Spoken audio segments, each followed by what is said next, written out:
Hello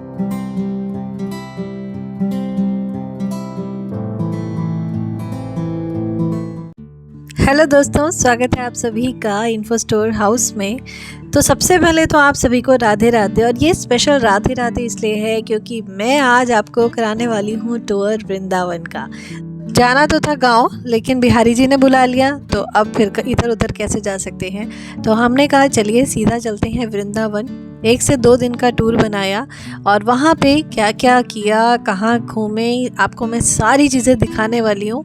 और इस video में आपके साथ बहुत इम्पॉर्टेंट एक मैं मैसेज शेयर करूँगी, एक इन्फॉर्मेशन आपके साथ शेयर करूंगी कि वहाँ के टाइमिंग्स में क्या क्या बदलाव आए हैं जो मंदिर के हैं। क्योंकि जो भी लोग 1-2 बार ही गए हैं या फिर पहली बार जा रहे हैं, उनके लिए ये इन्फॉर्मेशन बहुत ज़रूरी है। तो ये वीडियो पूरी देखिएगा, ये आपको इन्फॉर्मेशन चाहिए तो। और लीजिए, कर लीजिए यमुना मैया के दर्शन, क्योंकि हम एंटर कर चुके हैं वृंदावन में और सबसे पहले दर्शन देती हैं यमुना मैया। यहाँ से हम सीधे चलते हैं अपने होटल की तरफ, जो कि आप अगर किसी ने मेरे लास्ट वृंदावन के व्लॉग्स देखे हों तो उसमें हम जिस होटल में लास्ट टाइम रुके थे उसी में रुके, जो था द्वारका कुंज, जो मिर्ज़ापुर धर्मशाला के नाम से भी है। और ये होटल क्यों मुझे अच्छा लगता है, सबसे बेस्ट क्यों लगता है, इसकी डिटेलिंग मैं आपको आगे बताऊंगी। और ये बिहारी जी के मंदिर के सबसे ज़्यादा पास है। राधा वल्लभ जी का मंदिर यहाँ से बहुत पास में है।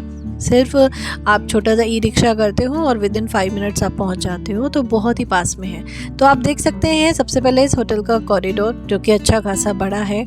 और यहाँ पे हम चलते हैं अपने रूम की तरफ।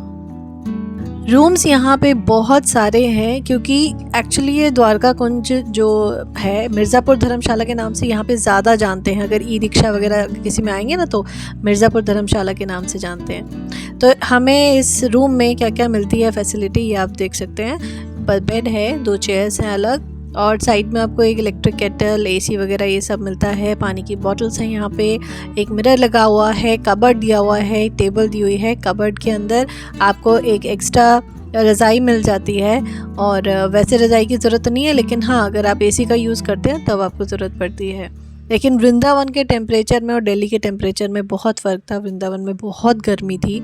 और ये देखिए यहाँ पे मैं आपको जो वॉशरूम था, नीट एंड क्लीन बहुत ज़रूरी होता है। हम चाहे कोई धर्मशाला लें या कोई हम होटल लें, बहुत ज़रूरी है भाई वहाँ पे एक बेड क्लीन होना चाहिए, रूम क्लीन होना चाहिए, वॉशरूम क्लीन होना चाहिए। बाकी सब चीज़ एडजस्ट हो जाती हैं। तो यहाँ का ये मेन्यू कार्ड है, ये नहीं मेन्यू कार्ड नहीं है, सॉरी, ये यहाँ का डिटेलिंग कार्ड है। मतलब इसमें सारी डिटेल्स लिखी हैं द्वारका कुंज के बारे में। और सबसे इम्पॉर्टेंट जो डिटेल्स यहाँ पे लिखी हैं मैं अभी आपको दिखाऊंगी। इसमें जितने भी मंदिर हैं उन सब के टाइमिंग्स लिखे हुए हैं कि मतलब अब आपको ये ध्यान रखना है कि शीतकालीन समय चल रहा है या ग्रीष्मकालीन, यानी कि सर्दियों का टाइमिंग चल रहा है या गर्मियों का, क्योंकि ये दोनों टाइमिंग्स हर मंदिर में अलग अलग हैं। आप चाहे तो यहाँ से एक स्क्रीनशॉट ले लीजिएगा, ताकि आपको भी आइडिया हो जाए कि अगर आप वृंदावन जा रहे हैं तो यहाँ से आप नोट कर लीजिएगा सारे मंदिरों के टाइमिंग्स क्या क्या है। उसके अकॉर्डिंग आप पूरा दिन प्लान कर सकते हैं। और यहाँ था मेन्यू कार्ड। इसके मेन्यू कार्ड की खासियत ये है कि वैसे तो यहाँ पे अगर जो लोग प्याज लहसुन खाते हैं उनके हिसाब से भी खाना मिलता है, लेकिन यहाँ पे जो 180 रुपये की थाली थी, जिसमें सात्विक भोजन मिलता है, अनलिमिटेड आप खा सकते हैं। चावल होता है, 2 सब्जी होती है, दाल होती है, रोटी होती है, सैलड होती है, तो ये सब चीज़ें मिलती हैं। लेकिन ये जो आप देख रहे हैं ये खाना मैं घर से लेके गई थी, क्योंकि हम सुबह सुबह निकले थे, बहुत कुछ खा के नहीं आए थे, बस मैंने पैक कर लिया था। मुझे था कि शायद रास्ते में हम लोग खा लेंगे। रास्ते में हम नॉन स्टॉप चले, कहीं नहीं रुके, तो फाइनली हमने होटल में आके खाया। तो सबसे पहले हमने दर्शन करे रंगनाथ मंदिर के, जो कि हम अभी तक नहीं गए थे। हमारा फर्स्ट एक्सपीरियंस था इस मंदिर का। बहुत ही बड़ा मंदिर है, बहुत ही सुंदर। और यहाँ आके तो मुझे लगा ऐसा जैसे बिल्कुल मैं साउथ इंडिया में पहुँच गई हूँ। और वहाँ के जो टेम्पल्स हैं ना, जैसे मदुरई टेम्पल, पद्मनाभ स्वामी और तिरुपति बालाजी, बिल्कुल ऐसा वहाँ पे फील आ रही थी उस मंदिर में कि आप वाकई में वहाँ जाते हैं तो लगता है आप साउथ इंडिया में पहुँच गए। क्योंकि यहाँ जो मैंने प्रभु के विग्रह दर्शन करे ना, वो भी बिल्कुल ऐसे ही थे जैसे पद्मनाभ स्वामी में है। जो भी अगर पद्मनाभ स्वामी टेम्पल गया होगा उनको ज़रूर पता होगा कि वहाँ पे विग्रह कैसे हैं प्रभु के, तो बिल्कुल वैसे ही यहाँ पर है। अब ओरिजिनल जो रंगनाथ स्वामी मंदिर है जो साउथ में है वो तो बहुत ही बड़ा है, मतलब वो एक सिटी है, प्रॉपर अंदर एक सिटी है, वो इतना बड़ा है कि पूरा एक शहर ही रंगनाथ मंदिर है। तो अगर आप उसके बारे में सर्च करेंगे आपको बहुत सारी डिटेल्स पता चलेंगी। तो यहाँ पे बिल्कुल हमारे जैसे तिरुपति बालाजी विराजे थे, बहुत बड़ा प्रांगण था, अंदर एक छोटा सा इनका सरोवर भी था, कुंड था यहाँ पे। और भागने दौड़ने की तो कनिष्क को इतनी जगह मिली, उसने बहुत एंजॉय किया था। उसके बाद दर्शन हमने किए बिहारी जू के, और बिहारी जू के दर्शन तो बिना धक्के खाए हो ही नहीं सकते। आप किसी भी दिन आइए, किसी भी समय आइए, चाहे आप होली पे आइए, चाहे दिवाली पे, चाहे एकादशी पे, चाहे जन्माष्टमी पे, कभी भी आइए, बिना धक्के खाए तो बिहारी जी आसानी से दर्शन नहीं देते किसी को भी। यही बहुत मेहनत लगती है यहाँ तक पहुँचने में। उसके बाद हम गए राधा वल्लभ जो मंदिर, और राधा वल्लभ जो मंदिर में भी अच्छी खासी भीड़ थी। असल में हमने टाइमिंग ऐसा सेलेक्ट करा वृंदावन आने का, क्योंकि हमें लगा कि होली निकल गई है तो शायद भीड़ कम मिलेगी, लेकिन हमारी ये बहुत बड़ी गलतफहमी थी, क्योंकि बच्चों के एग्ज़ाम ख़त्म हुए थे और छुट्टियां चल रही थी। ये चीज़ नोटिस ही नहीं करी हमने, और हम निकल गए वृंदावन। और ये देख सकते हैं यहाँ पे इतनी भीड़ थी, राधा वल्लभ जू में भी इतनी भीड़, लेकिन जो दर्शन यहाँ पे हुए प्रभु के, इतने प्यारे दर्शन। मतलब ऊपर जाके हमने साइड से दर्शन करे, राधा वल्लभ जी को पहली बार इतने पास से देखा। और जो यहाँ आ जाए तो फिर तो कहीं का रहता ही नहीं है, तो बस हमारे साथ भी यही होता है। तो हम पीछे की तरफ वहाँ पे जहाँ पे स्पेस बना हुआ है वहाँ पे बैठे, काफ़ी देर, हम करीब आधा घंटा बैठे, हमने भजन करा यहाँ पे। आधा घंटा बैठ के बहुत देर तक हम यहाँ पे राधा नाम का कीर्तन करते रहे, और प्रभु के दर्शन बिल्कुल सामने हो रहे थे। जैसे लोग हट जाते थे ना तो बिल्कुल सामने राधा वल्लभ जो विराजे थे बिल्कुल सामने ही दिख जाते थे बैठे बैठे, तो वहीं से दर्शन हो रहे थे। और भीड़ आप देख सकते हैं, कितने भक्तजनों की भीड़ है, कितने भक्तजन हैं। फिर उसके बाद हम आगे बढ़ते हैं राधा रमन जू के मंदिर।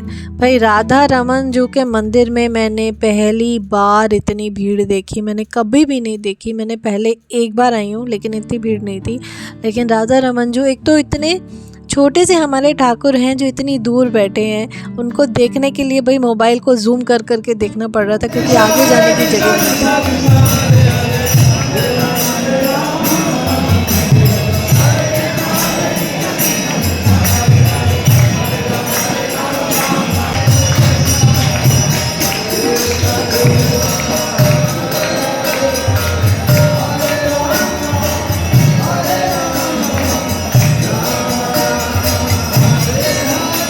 तो ये तो आप देखते ही समझ गए होंगे कि हम आ चुके थे इसके बाद इस्कॉन में। ये नेक्स्ट डे मॉर्निंग का है, तो यहाँ पे हमने इस्कॉन में दर्शन करे हैं। और इस्कॉन का तो मतलब माहौल ही ऐसा होता है, जो हरे कृष्णा नाम संकीर्तन चल रहा होता है, उसमें बस खो जाओ और वहीं पे बैठे रहो एक एक घंटे तक, और बस मतलब नाचो कूदो गाओ, खूब ज़ोर ज़ोर से हरे कृष्णा गाओ। लोग मतलब ऐसे मंत्रमुग्ध हो रखे थे।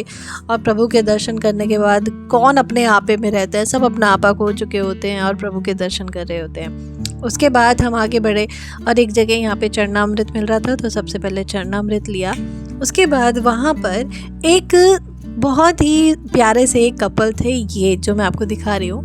इनको लगा हम इनकी वीडियो बना रहे हैं, तो ये जब आए तो वो कहते हैं हम देखना चाहते हैं कि हम वीडियो में कैसे आ रहे हैं। तो इन्होंने फ़ोटो खिंचवाई हमसे, इनके पास मोबाइल नहीं था, इन्होंने फ़ोटो देखी कि हम कैसे दिख रहे हैं, एक बार दिखा दो।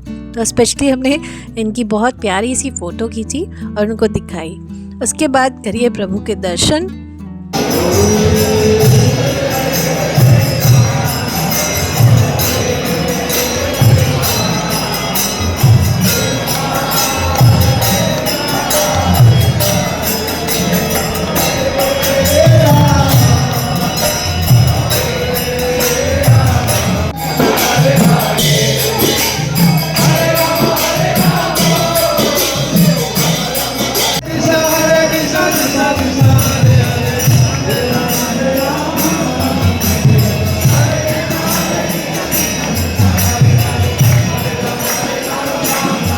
तो ये था वृंदावन का व्लॉग, लेकिन ये पूरा नहीं हुआ, अभी बहुत सारा बाकी है जो मैं आपके साथ नेक्स्ट वीडियो में शेयर करूंगी। उस वीडियो में मैं आपके साथ प्रेमानंद महाराज जी के जो दर्शन का टाइमिंग है उसमें एक और नया टाइमिंग है, उसको लेके भी मैं आपके साथ इन्फॉर्मेशन शेयर करूँगी। ज़रूर देखिएगा नेक्स्ट वीडियो। तब तक के लिए राधे राधे।